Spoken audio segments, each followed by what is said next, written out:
Control करके। किसी से अपशब्द ना बोलो ना कभी सुनो। जब तुम किसी से अपशब्द बोलोगे ना तो तुम अपशब्द सुनोगे, और जब तुम किसी से अच्छे शब्द बोलोगे तुम अच्छे शब्द सुनोगे। अगर तुम किसी से कहोगे तू कहाँ जा रहा हो, तुम किसी से कहोगे तू कहाँ जा रहा हो, तो वो जगह तू कहाँ जा रहा हो, जब तू जा रहा हो वही हम जा रहे। हाँ, जब आप किसी से कहोगे कि आप कहाँ जा रहे थे, तो आप लोग कहेंगे भैया आप कहाँ जा रहे थे, आप बताइए ना आप कहाँ जा रहे थे। है तो खेल सब जीव को ही है मैया। हाँ, तो किसी से अच्छे शब्द बोलोगे तो अच्छे ही शब्द आप सुन भी लोगे, और किसी से अगर गलत बोलोगे तो फिर आप गलत शब्द ही सुन लोगे, याद रखना। अब द्रौपदी ने कह दिया गंदे बाप की अंधी औलाद हुई। दुर्योधन ने कहा कि तूने मेरा अपमान किया तो चल ठीक है, और तूने मेरा अपमान कर दिया तो जब तक मैं अपने इस अपमान का बदला तुझसे नहीं ले लूंगा तब तक मैं चैन से नहीं बैठूंगा। तो दुर्योधन हाथ पैर पटकता हुआ वहां से हस्तिनापुर में आया। अब कहीं ना कहीं महाभारत में बुद्धि की कमी और रही है। कैसे? कहा जाता है कि बात जरूरी है तो रिश्ते को छोड़ दो, रिश्ता जरूरी है तो बात को छोड़ दो। रिश्ता जरूरी है तो बात को छोड़ दो, बात जरूरी तो रिश्ते को छोड़ दो। अगर तुम्हें लग रहा है कि हमारे लिए बात ज्यादा जरूरी है, और तुम्हारे सगे बाप ने अगर तुमसे कुछ गलत कह भी दिया, बात ज्यादा जरूरी तो बाप को छोड़ दो, और बाप जरूरी है तो बाप ने जो कुछ कही बात को छोड़ दे। दिमाग लगाना थोड़ा सा। हाँ, तो इसीलिए अब जैसे दुर्योधन से द्रौपदी ने किच कह भी दिया था, तो दुर्योधन अगर दिमाग लगाता तो बात वही खत्म कर सकता था। दुर्योधन सोचता कोई बात नहीं, माँ समान भाभी है, बड़ी है, हमसे कुछ कह भी दिया तो कोई बात नहीं। तो महाराज दुर्योधन ऐसा सोच करके बात को छोड़ सकता था, लेकिन दुर्योधन ने ऐसा नहीं किया, बल्कि बदले की भावना प्रकट कर ली, बदला लेने की सोची। हाथ पैर पटकता हुआ हस्तिनापुर में आया। हस्तिनापुर में आकर के महाराज मामा शकुनी के पास में दुर्योधन पहुंचा। शकुनी के पास में पहुंचा, तो पहुंचने के बाद में शकुनी ने देखा दुर्योधन को बड़ा उदास लग रहा है, बड़े क्रोध में है। तो मामा शकुनी ने पूछा भांजे क्या बात है, तुम आज इतने परेशान क्यों? हस्तिनापुर में जब हस्तिनापुर से इंद्रप्रस्थ में गए थे तब तुम प्रसन्न थे, लौट के तुम आए हो तो तुम्हारी शकल पे 12 काय को बजे हैं, क्या बात है, कोई चिंता वाली बात है? तो दुर्योधन आज आग बबूला होकर के मामा शकुनी से बोला, मामा क्या मामा कछुआ कल बताइए रे, मेरे दिल की लगी बुझाइए रे मामा।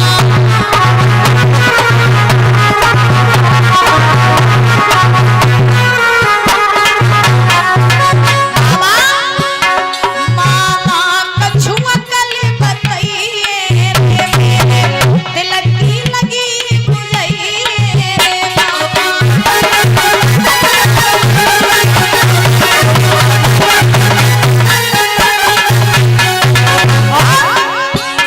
द्रौपदी नगिन करवइए रे, बदलो बंधन से दिलवइए रे मामा।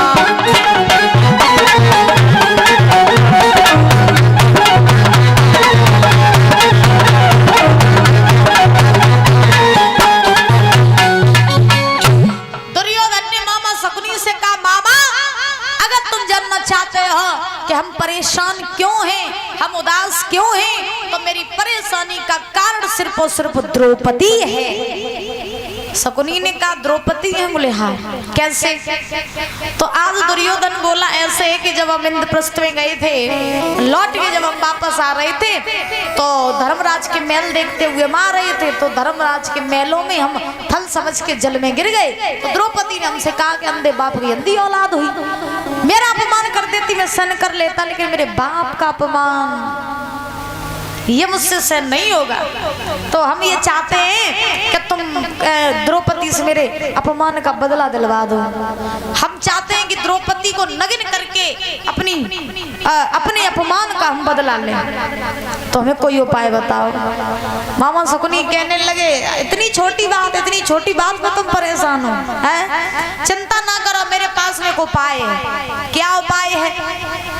शकुनी कहने लगा, उपाय ये है कि तुम किसी तरीके से पांचों पांडवों को द्रौपदी सहित हस्तिनापुर में बुलवा लो, उन्हें जुआ का खेल खिलवा दो और जुआ का खेल खिलवा करके उनसे उनकी धन संपत्ति सबको छीन लेना, अंत में द्रौपदी को छीन लेना, नग्न करके अपने अपमान का बदला ले लेना, सबसे बढ़िया बात। दुर्योधन बोला, हाँ बात सही है।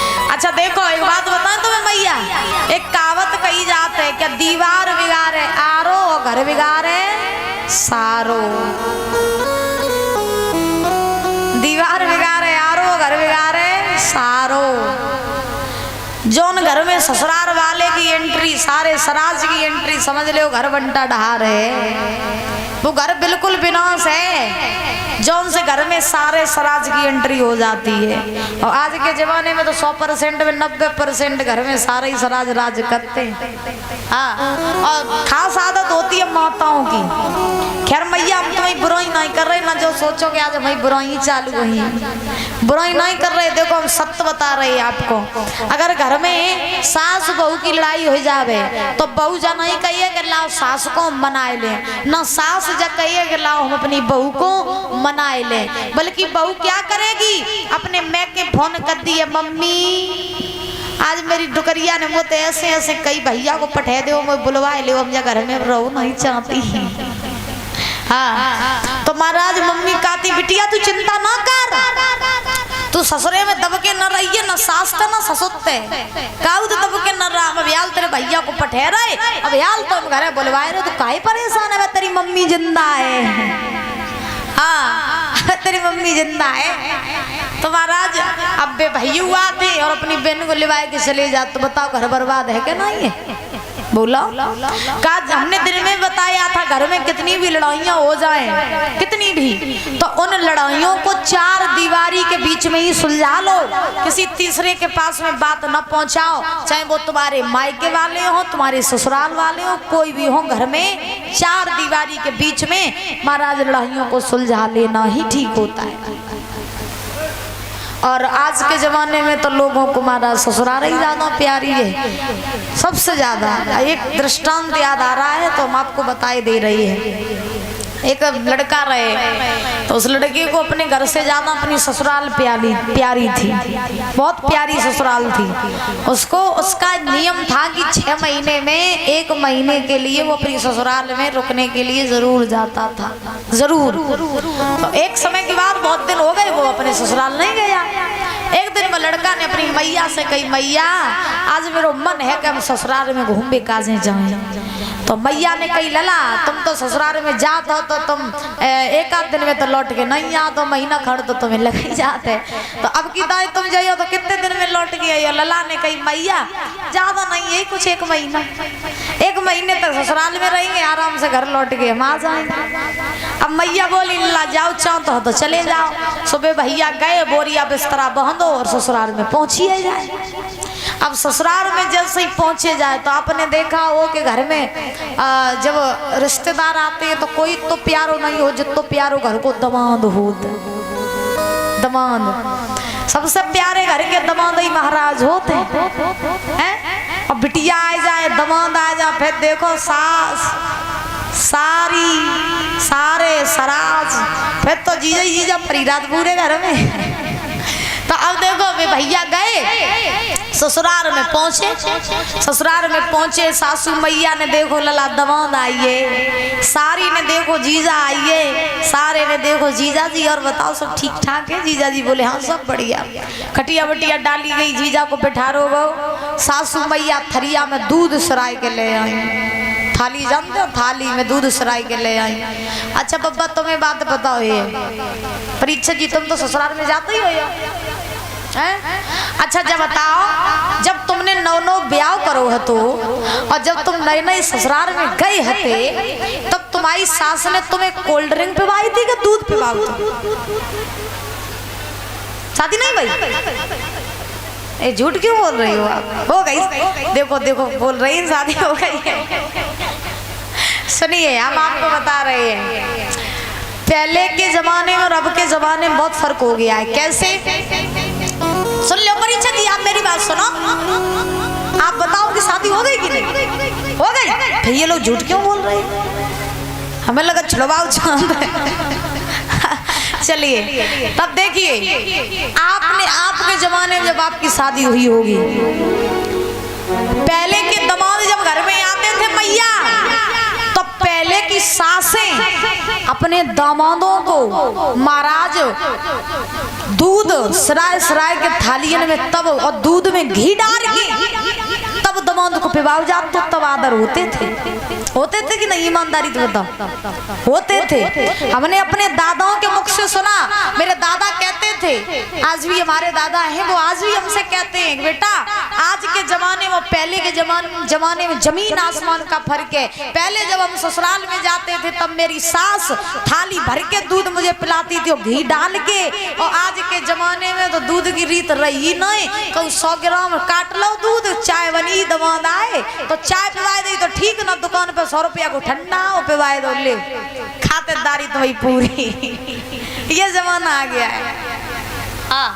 तो भैया दामाद वे जो रहे सो वे गए, सासू मैया ने थरिया में दूध सराय के पिवाओ। साली साहिबा पूछने लगी जीजा जी सब ठीक ठाक है? जीजा जी बोले हाँ सब बढ़िया। खूब आदर सम्मान हुआ। ससुराल वाले जनाए जानत थे कि जीजा 1 महीना को आई रुकवे को। हाँ मेहमान कितना भी चाहिए हो, याद रखना 2-4 ही दिन रुके तो ही ठीक है, और ज्यादा रुके तो इज्जत कम हो जाइए। 2-4 ही दिन कहू के घरे रुको, हाँ, और 2-4 दिन ज्यादा होते या 2 दिन, ज्यादा ज्यादा ना रुको, ज्यादा ज्यादा रुकियो तो इज्जत अपने आप खत्म हो जाएगी। अब सुनो, अब ससुराल वाले जनाए जानत थे कि जीजा 1 महीना को रहवे को आए। एक दिन सेवा खूब भई, दूसरा दिन हुआ, दूसरे दिन भी सेवा खूब भई, तीसरे दिन सेवा भई। सास सोचने लगी चलो लला आज नहीं कल चले जाए, आज नहीं कल चले जाए, आज की कल महाराज कल कहूँ आई नहीं रहो। अब धीरे धीरे हुई है 5 दिन सेवा कछु कम भई, 5 के हुई है 10 दिन सेवा कछु और कम भई। अब ससुराल वाले सोच रहे जे आए सो आए, अब जे जाए को ना ही नहीं ले रहे, जे जा ही नहीं रहे। आगे क्या हुआ? अब तो ससुराल वाले परेशान हो गए, क्योंकि पूरे दिन अब पड़े रहते, कोई आदमी पड़ा रहे पूरे दिन, खाता रहे और पड़ा रहे, कुछ काम का ना धंध का। तो अब ससुराल वाले सोचने लगे जे आए सो आए, लेकिन ये जाए नहीं रहे। अब एक दिन साली साहिबा ने सोची कछु हो जा, जीजा जी परे परे खाता, लेकिन हम परे परे खान नहीं दिए जा, भगाए गिरा के अपने गत्ते। तो साली साहिबा ने एक दिन स्कूल सवेरा हुआ, बस्ता उठाया, स्कूल को बैग उठाओ, यूनिफॉर्म पहनी, पीठ पे टांगो बस्ता, जीजा बैठे रहे खटिया पे। तो साली साहिबा जीजा के पास से होकर के निकली स्कूल के लिए। जीजा जी बोले जब बताओ साली साहिबा आज घर में कोई है नहीं, और तुम स्कूल पढ़वे काजे जा रही हो, झाड़ू पोछा बर्तन सब कम डरो झुको करे। सारी बोली तुमका परे परे खाए हो, जो काम तुम करे हो? जीजा जी बोले हम करें, बोले हाँ। तो जीजा जी बोले ठीक तुम चली जा, हम सब काम कर लिए। सारी जा सोचत थी कि काम की कही है तो जी भाग जाई। जीजा ने कही हम ठीक है तुम जाओ, हम सब काम कर लिए। साली चली गई कॉलेज पढ़वे काज, लौट के आई, काम सब चकाचक डरो, झाड़ू पोछा बर्तन सब काम चकाचक। साली बोली जीजा ने सब काम कर लो, लेकिन गई तो है ही नहीं। दूसरों दिन साली उठी, स्कूल की यूनिफॉर्म पहनी, बस्ता टांगो, कॉलेज पढ़वे को चलो वहीं। जीजा खटिया पे बैठे रहे। साली ने ऑर्डर करे जीजा बहुत परे परे खाई लो, अब जा रहे पढ़वे काज, घर में कोई है नहीं, बेसिन को गोबर डरो सुडा दियो। हाँ अब जो जब बात कही जीजा कर लगे ठीक तुम चिंता ना करो, तुम आराम से पढ़ के आओ, भूख हम कर दिए। जीजा सोचने लगे काम कछु करो पर, लेकिन हम जाइए नहीं लौट के, हम जाइए 1 महीना ही बा। अब भैंसियन को गोबर डाल दो, झाड़ू पोछा बर्तन सब काम कर दो, सारी लौट के मेरे जीजा गए ही नहीं। जीजा फिर खटिया में बैठे।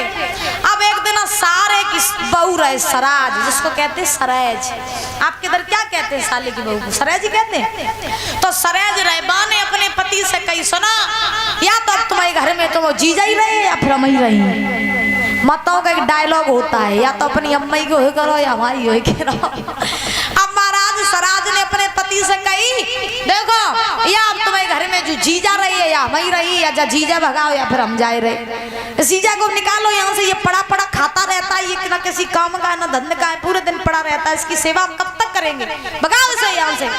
साले साहब ने कही, देखो ऐसे भगाए दी, दीदी नाराज हो जी, जीजा तो रिश्तेदारी टूट जाइए, तो जीजा को भगाओ नहीं, कोई उपाय सोचो। सराज बोली का उपाय सोचे, तो सारे ने कही ऐसो करियो, जब जीजा आंगन में बैठे हो गए द्वार है, तो हम तुम लड़ाई करन लगी हैं, और लड़ाई करन लगी है तो अपने आप जीजा भाग जाइए। बोली ठीक।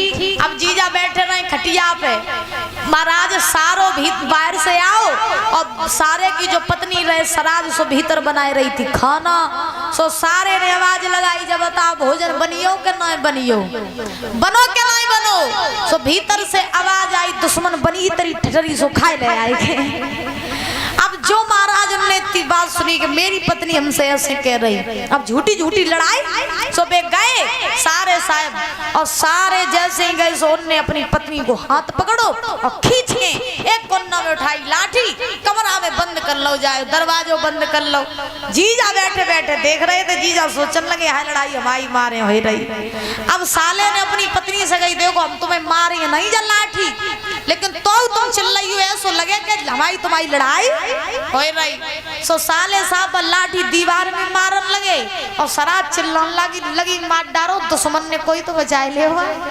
जीजा सोचने लगे लड़ाई हमारे मारे हो रही, तो जीजा चले चुपके से उठे, घर के पास में सरसों को खेत रहे, सरसों को खेत, सो सरसों के खेत में जाके जीजा छुपिए। जीजा सोचने लगे देखे कब तक लड़ाई इनकी चले, सो जीजा छुपिए जाए सरसों के खेत में। अंदर सारी सराज बहुत देर तक लड़त रही। अब सराज ने अपने पति से कही बहुत लड़ाई कर ली, अब तो जीजा चले गए वही इतनी लड़ाई में। अब बाहर ने घर के देखो जीजा गए कि अब बैठे हैं, सो जैसे ही दरवाजा खोलो और बे सारे सराज जब दोनों बाहर निकल के आई, देखो का जीजा खटिया पे बैठे ही नहीं। सराज बोली हमें लगा जीजा लड़ाई के देख के भाग गए। सो महाराज बस सारे ने अपनी पत्नी से कही, सुनो हमने तुम्हें मारी तो तुम्हें लगी नहीं। तो महाराज सराज बोली हाँ तुमने हमें मारी, हमें लगी नहीं। तो लो महाराज सरसों के खेत में तो जीजा निकल के आई कि हम गए नहीं, हाँ हम गए नहीं। अब महाराज पति पत्नी दोनों कौन लगे मरिए लड़त लड़त, और जीजा गए तो गए ही नहीं। तो कछु कछु लोगों को महाराज ससुराल प्यारी होते, हमें लगा सगोला गाँव में कापने घर ही प्यारो का ससुराल प्यारी नहीं लगे हैं। बोली भाग्य बिहारी लाल की, बोली गोविंद भगवान की। आइए ताली बजा करके बोलेंगे ऊंचे ऊंचे हाथ करके, और उस